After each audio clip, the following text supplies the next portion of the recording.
우리가 하나님의 영광을 무엇을 통해서 볼 수 있겠습니까? 우리가 하나님의 영광을 보아야 하는데 무엇을 통해서 볼 수 있겠습니까? 그것은 바로 하나님의 말씀을 통해서 보게 되는 것입니다. 말씀을 통해서 우리에게 계시해 주신 예수 그리스도를 우리가 만나는 것, 이것이 오늘 우리에게 복이 되는 것입니다.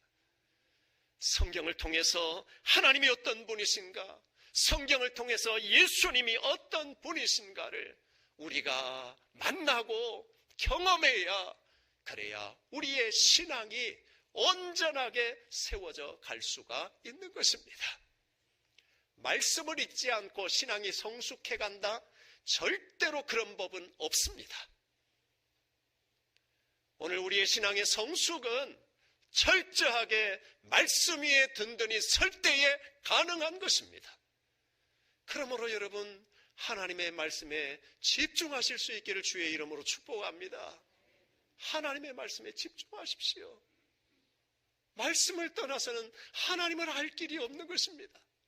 말씀을 떠나서는 예수 그리스도를 알 길이 없는 것입니다. 세상의 그 누구도 말씀으로 돌아오지 않으면 예수님이 어떤 분이신가 어떻게 알 수 있겠어요? 아무도 알 수가 없는 것입니다. 오늘 우리에게 이 성경 66권 계시의 말씀을 우리에게 주신 것이 인생의 가장 큰 축복인 줄로 믿으시기를 바랍니다. 이것은 사람이 지은 책이 아닌 것입니다. 성령의 감동을 입은 사람들에 의해서 기록되어진 책이기 때문에 원저자는 성령이십니다. 그 성령께서 우리의 눈을 열어주실 때에 하나님의 말씀을 밝히 깨닫게 되어지고 이 말씀 속에서 살아계신 하나님을 만날 수 있게 되어지는 것이고, 십자가에 죽으시고 부활하신 그 예수님을 만날 수 있는 길이 바로 이 말씀 속에 있는 것입니다. 오늘 우리는 이 말씀 속에서 그리스도를 만나고 구원받은 하나님의 백성으로서 이제 우리가 해야 할 일은 바로 세상에 나가서 여전히 죄 가운데 머물러 있는, 여전히 사망길을 행하고 있는 저들에게 그리스도의 복음만이 유일한 구원의 길이라고 하는 사실을 선포하는 삶을 우리는 살아갈 수 있어야 될 것입니다. 성탄절, 하나님이 우리에게 주신 최고의 축복의 날인 것입니다. 예수 그리스도, 하나님이신 그분이 인간의 몸을 입고 이 땅에 오신 것입니다. 왜 오셨어요? 나를 살리시기 위해서, 여러분들을 살리시기 위해서 오신 것입니다. 그분 때문에 내가 영원한 생명을 얻게 된 것입니다. 그분 때문에 천국에 들어갈 수 있는 자격 요건을 갖추게 된 것입니다. 나만 천국에 가면 됩니까? 아니요, 그렇지 않습니다. 오늘 우리를 부르실 때에 우리에게 사명이 주어졌다는 것을 우리는 결코 놓쳐서는 안 될 것입니다.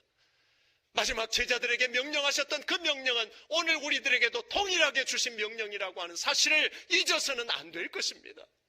너희는 모든 민족으로 제자를 삼아 아버지와 아들과 성령의 이름으로 세례를 베풀고 내가 너희에게 분부한 모든 것을 가르쳐 지키게 하라고 명령하신 이 명령을 오늘 우리에게도 동일하게 주셨음을 기억하면서, 오늘 내 주변에 아직도 예수 그리스도를 알지 못하기에 여전히 사망길로 행하고 있는 저들을 불쌍히 여기는 마음을 하나님께서 주셔서 저들에게 그리스도의 복음을 전하고, 우리가 이 성탄절은 좋은 기회가 아니겠습니까? 왜 예수님이 이 땅에 오셨는지를 우리가 저들에게 분명히 가르쳐주는 것, 이것이 바로 복음을 전하는 것이고 저 생명들을 살려내는 그런 역사를 이루어가는 것입니다. 저와 여러분들이 이 사실을 가슴속 깊이 새기시고 오늘 우리에게 이 주신 복음의 영광을 세상에 선포하는 그러한 삶, 예수 그리스도의 이 복음의 영광을 세상에 마음껏 선포하면서 생명 구원의 역사를 이루어갈 수 있는 우리 모두의 삶이 되어질 수 있기를 주의 이름으로 축원합니다.